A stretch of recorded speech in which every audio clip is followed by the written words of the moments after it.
Hey guys, today I'm going to tell you how to check Instagram login activity on PC or laptop.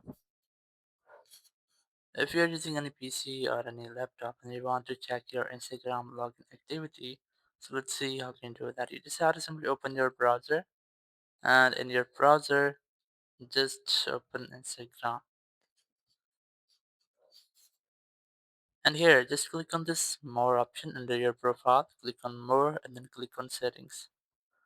Now in settings, you'll see the option of account center. Click on this. And here, just click on password and security.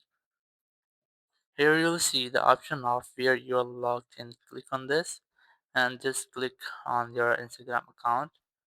And on this section, you will see your devices where you are logged in, or you can also select devices to log out if you have multiple logged in devices.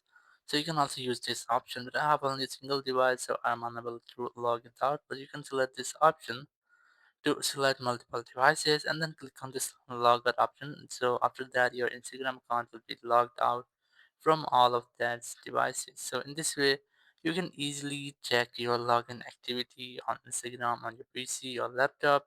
Thank you very much for watching the video. Until next video, bye bye.